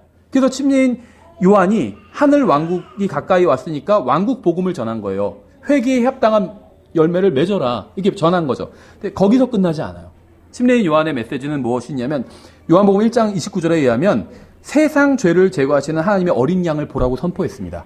은혜의 복음 전한 거예요. 그러니까 대환란 때에도 은혜의 복음이 전해지게 됩니다. 당연히. 왜냐하면 생각해 보세요. 예수 그리스도를 알고 있는데 사람들이 그걸 전하지 않는다는 게 말이 되지 않아요. 그렇죠. 대환란 때. 이 구약 시대가 아니에요. 환란 시대는. 그래서 은혜의 복음을 선포합니다. 침례인 요한처럼. 하지만 왕국 복음도 선포하게 된다는 거예요. 회개에 합당한 열매를 맺어라. 하나님을 두려워하고 그분께 경배해라. 이건 왕국 복음의 내용이에요. 다. 이걸 전하고 플러스 예수 그리스도에 대한 복음. 세상 죄를 제거하는 하나님의 어린 양도 보라고 이렇게 선포하게 된다는 겁니다. 그렇죠. 그래서 따라서 왕국에 참여하기 위해서는 두 가지를 해야 돼요. 자신의 죄를 제거하시는 예수님을 어린 양을 믿음으로 받아들여야 하고 회개에 합당한 열매를 맺어야 됩니다. 그래야 살아서 왕국에 들어갈 수 있게 돼요. 혼의 구원만이 아니라. 침례인 요한은 왕국 복음과 은혜의 복음을 모두 선포했습니다. 환란 증인들도 이 두 복음을 모두 선포하게 될 것입니다. 그래서 죄를 용서받고 혼의 구원을 받기 위해서는 예수님을 구원자로 받아들여야 합니다. 환란 때도. 산으로 도망간다고 해서 죄를 용서받거나 혼의 구원을 받을 수 없어요. 이거는 성경에서 혼의 구원과 관련해서, 그러니까 죽어서 지옥 가냐, 천국 가냐, 하늘나라 가냐, 이 문제와 관련해서는 단 한 번도 어디로 도망가면 구원받을 수, 이렇게 말씀하신 적이 없습니다. 그건 항상 육체의 구원이에요. 도피성으로 도망가면 육체가 구원받는 거지 혼이 구원받는 거 아니죠. 산으로 도망간다고 해서 혼이 구원받는다. 이거는 성경의 가르침과는 완전히 대비되는 거예요. 성경 어디에서 산으로 도망가면 구원받는다. 이런 말이 어디 있어요. 그건 상식적으로도 성경의 가르침과 완전히 상충하는 개념이라는 거죠. 그렇죠. 산으로 도망가서 죄를 용서받는 건 신약 시대에도 불가능하고 구약 시대에도 불가능하고 환란 시대에도 불가능한 일입니다. 어떤 사람이 환란 시대에 예수님은 믿지도 않고 이미 신약 성경이랑 성경 다 있잖아요. 환란 시대에도. 근데 예수님은 믿지도 않고 산으로만 도망갔어요. 그 다음에 혼의 구원 못 받는다는 거예요. 육체는 구원받겠죠. 적그리스도부터 일단 피할 수는 있으니까 혼의 구원은 못 받는다는 겁니다. 혼이 구원받은 그래서 혼의 구원을 받기 위해서는 어린 양을 믿어야 돼요. 어린 양만이 혼을 구원하실 수 있습니다. 산은 혼을 구원하지 못해요. 아무리 무슨 올리브산이라도 시온산이라도 혼을 구원할 수는 없습니다. 사람의 혼을 구원할 수 있는 건 어린 양밖에 없어요. 그렇죠. 어느 시대나 구약, 신약, 환란 사람의 혼을 구원할 수 있는 건 어린 양밖에 없어요. 그렇죠. 근데 육체가 구원받기 위해서는 도망가야 되고 출애굽 때는 약속의 땅으로 도망가야 되고 환란 때는 산으로 도망가야 돼요. 그렇죠. 혼의 구원과 육체의 구원이 별개라는 거예요. 예, 그래서 생각해 보세요. 저는 혼의 구원을 받았죠. 근데 제가 고속도로에 뛰어들면 육체 구원을 받지 못해요. 그렇죠. 그럴 확률이 밤에 캄캄한데 고속도로에 뛰어들어 보세요. 사람 잘 보이지도 않는데 거의 99% 차에 치워 죽게 돼요. 근데 뛰어들면서 저를 구원하여 주십시오. 이러면은 말이 안 되죠. 그렇죠. 육체 구원은 못 받아요. 하지만 저는 혼의 구원은 받을 수 있어요. 고속도로에 뛰어들어도 제가 예수님을 믿었으면. 하지만 육체 구원은 못 받는다는 거죠. 똑같은 얘기를 하고 있어요. 혼의 구원은 예수님을 믿어야 돼요. 침례인 요한이 전한 것처럼 어린 양을 보라 그랬잖아요. 세상 죄를 제거하는 어린 양 보라 그랬잖아요. 어린 양을 봐야지 구원받을 수 있어요. 하지만 혼의 구원을 받은 사람이라 할지라도 적그리스도를 피해 도망가지 않으면 그에게 잡혀서 육체는 죽임을 당할 수 있다는 겁니다. 고속도로에 뛰어들지 말라는 거예요. 그래야지 육체가 잘 보존될 수 있다는 겁니다. 그러니까 도시에 남아있으면 적그리스도가 잡으러 온다는 거예요. 적그리스도가 잡으러 오기 힘든 산으로 도망가 버리라는 겁니다. 고린도 후서 11장 2절에서 이렇게 말씀하고 있죠. 내가 하나님께 속한 질투로 너희에 대하여 질투하노니 이는 내가 너희를 순결한 한 처녀로 그리스도께 드리기 위해 한 남편에게 너희를 정혼시켰기 때문이라 이렇게 말씀하고 있어요. 그래서 성경에 의하면 교회는 순결한 한 처녀입니다. 한 명의 처녀예요. 찾지 않으셔도 되는데 시편 45편 9절에서 이렇게 되어 있어요. 왕의 존귀한 여인들 가운데는 왕들의 딸들이 있었으며 왕비는 오빌의 금으로 꾸미고 왕의 오른쪽에 서 있었나이다. 이 시편이 이제 재림에 관한 많은 예언을 다루고 있는데 교회는 단 하나의 처녀지만 왕들의 딸들도 있다는 겁니다. 왕비는 단 한 사람이지만 왕들의 딸들은 여럿이라는 겁니다. 그렇죠? 무슨 말이냐면 마태복음 25장에 나오는 열처녀 비유는 교회에 관한 이야기가 아니라는 거예요. 교회는 항상 한 처녀입니다. 처녀들은 또 다른 존재들이라는 겁니다. 왕들의 딸들처럼 또 다른 존재들이라는 거예요. 마태복음 25장의 본문은 교회나 성령님에 관한 말씀이 아니에요. 마태복음 25장 이 열처녀 비유에서 어디에서도 교회, 성령님 이런 말이 아예 나오지도 않습니다. 그렇죠?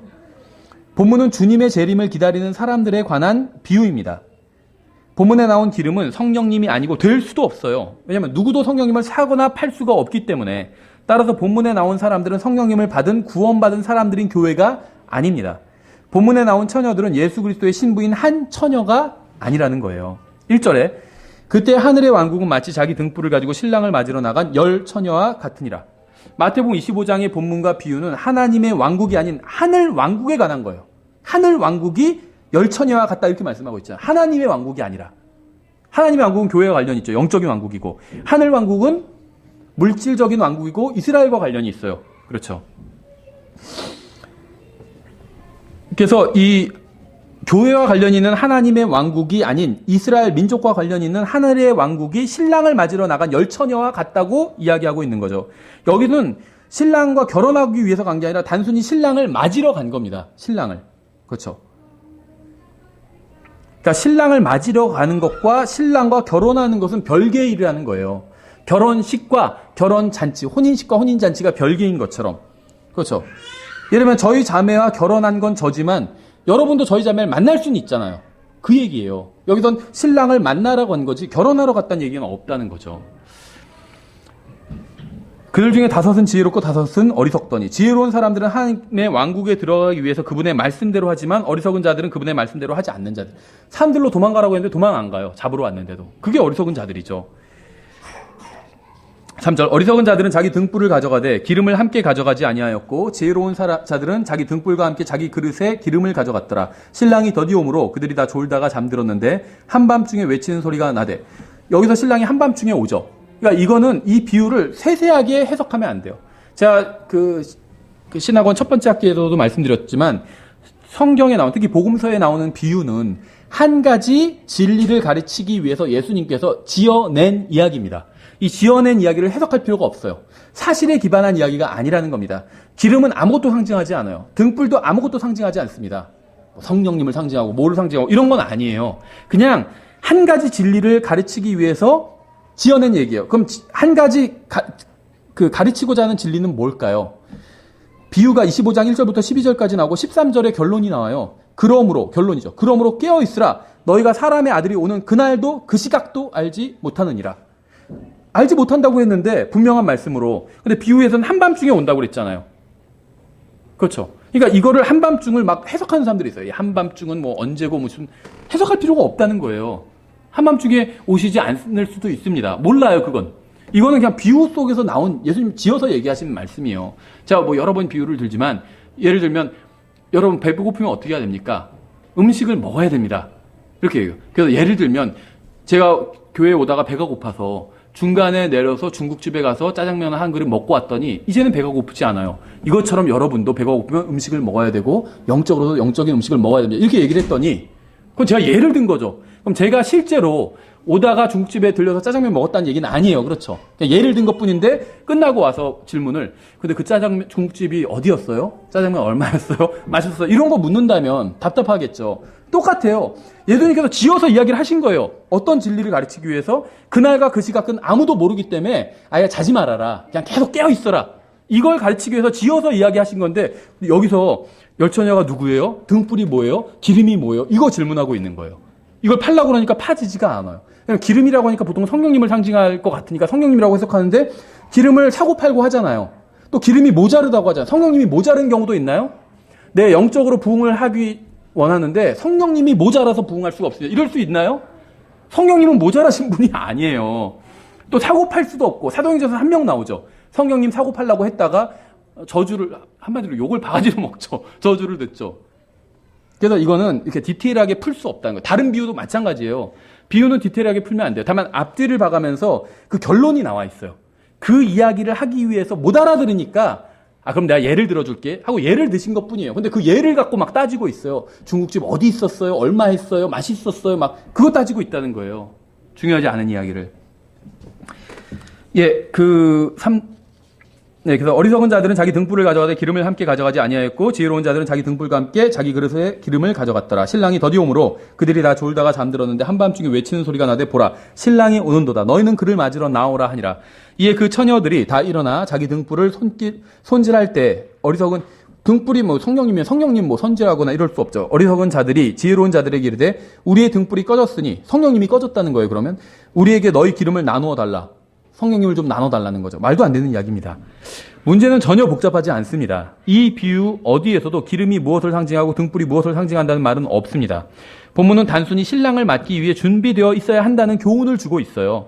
아무리 40달 동안, 대환란 기간 42달인데 40달 동안 잘 행하면서 신랑을 기다렸다 해도 2달 전에 잠든다면 2달을 채우지 못한다면, 끝까지 견디지 못한다면 살아서 신랑을 만나지 못하게 된다는 거예요. 이건 혼의 구원이나 교회와는 전혀 관련이 없는 말씀입니다. 저는 신약 교회로서 구원받는 그 순간 하나님의 의를 소유하게 되었기 때문에 따라서 신랑을 맞을 완벽한 준비를 전 갖추고 있습니다. 제가 자더라도요, 제가 나가는 게 아니에요. 성령께서 저를 데리고 나가십니다. 그렇죠? 저희 가끔 그럴 때가 있어요. 교회 끝나고 가면요, 이제 아이들이 보통 지금 자는 시간이거든요. 근데 교회 있으니까 안 자잖아요, 낮잠을. 집에 갈 때 자요, 차 안에서. 그러면 걔네들이 자고 있으면 어떻게 하는 줄 알아요? 안고 내려요. 깨어있으면 그냥 손잡고 가고, 그러면 더 쉽게 가죠, 저도. 근데 안고 가면 이제 무거워요. 그래서 어떻게 해요? 안고 가야지. 자고 있으니까. 똑같아요. 깨어있는 성도는 주님을 바로 만나겠죠. 잠자고 있는 성도 어떻게 되는 줄 아세요? 성령님께서 그냥 안고 가시는 거예요. 잠자고 대부분의 성도들은 다 잠자고 있어요. 영적으로. 딴짓하고 있고, 주님 재림 기다리고 있지 않으면 다 잠자는 겁니다. 그렇죠. 다 잠자고 있어요. 영적으로는.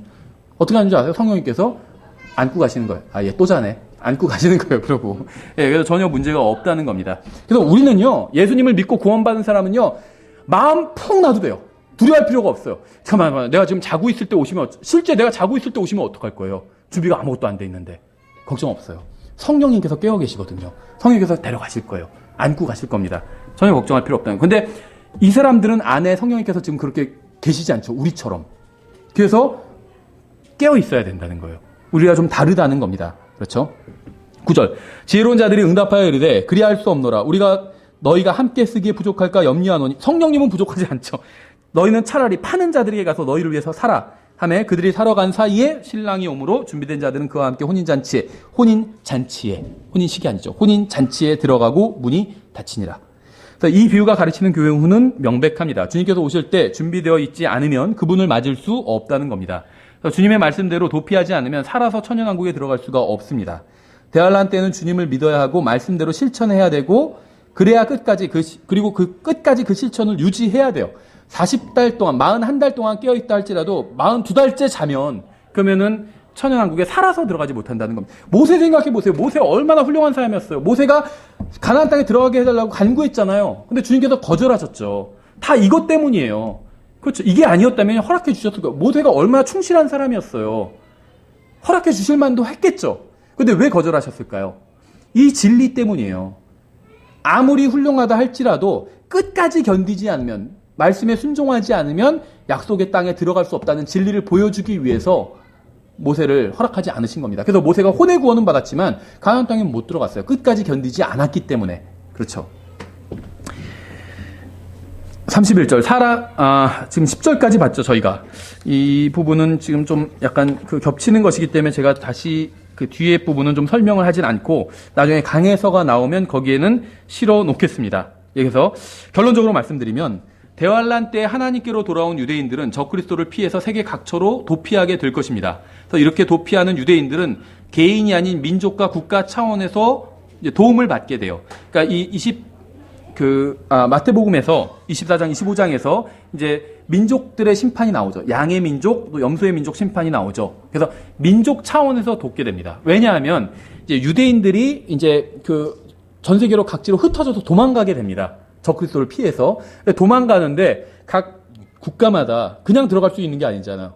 비자 문제가 있잖아요. 그래서 이 유대인들을 도와주는 민족들, 주로 이제 민족 국가겠죠. 이런 국가들은 유대인들을 국가 차원에서 돕기로 결정을 해야 돼요. 그래야지 유대인들 그냥 난민 수용하는 것처럼 지금 최근에 유럽에서 그렇게 받아줘야 됩니다. 근데 국가 차원에서 금지하면 돕고 싶어도 도울 수가 없겠죠. 그래서 민족들이 이제 그 양의 민족, 유대인들을 도와줘서 양의 민족이 되고 국가 차원에서 거절하면 염소의 민족이 된다는 겁니다. 이 대환란 때.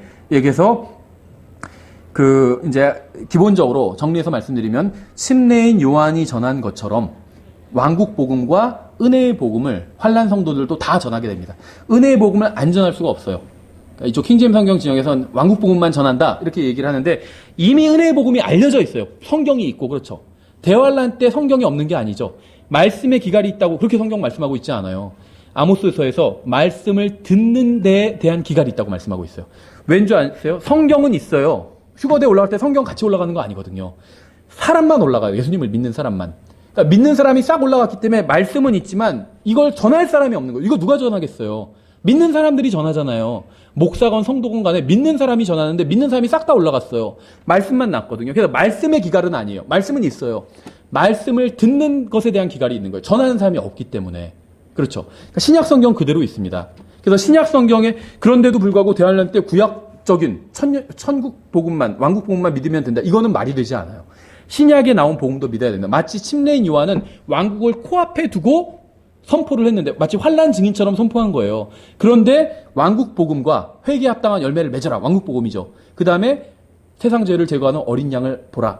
은혜의 복음이죠. 두 가지를 다 선포했던 것처럼 대환란 시대도 두 가지를 다 선포하게 됩니다. 환란 증인들이. 그리고 이 두 가지를 다 받아들여야 돼요. 특히 왕국 복음을 받아들여야 살아서 천년왕국에 들어갈 수 있게 됩니다. 그래서 마태복음 24장, 25장의 문맥은 그 대환란의 문맥이고 혼의 구원이 아닌 육체의 구원에 관한 말씀이에요. 그래야지 해석이 된다는 거죠. 아이된 자가 혼의 구원 받을 수 없다. 이건 말이 안 되죠. 육체의 구원을 받을 수 없다는 거, 도망갈 수가 없다는 거예요. 금방 잡힌다는 겁니다. 남자 혼자 있으면 제일 유리하겠죠. 혼자 그냥 막 도망갈 거잖아요. 예를 들면 저희 가정이 구원받지 않은 가정인데 적그리스도가 이제 잡으러 온다. 저 혼자 도망가면 빨리 도망가겠죠. 애들 데리고 도망가려면 이거는 포기해야 돼요, 거의. 그래서 화가 있다고 말씀하신 거예요. 그런 의미의 화라는 거지 죄라는 의미는 아니라는 겁니다. 그래서 저희가 이제 대환란 때의 구원을 좀 간략하게 설명을 드렸고 이제 그 앞으로 계시록 강의에서도 이제 이것과 관련한 이야기들이 좀 더 나오게 될 것입니다. 그래서 저희가 찬양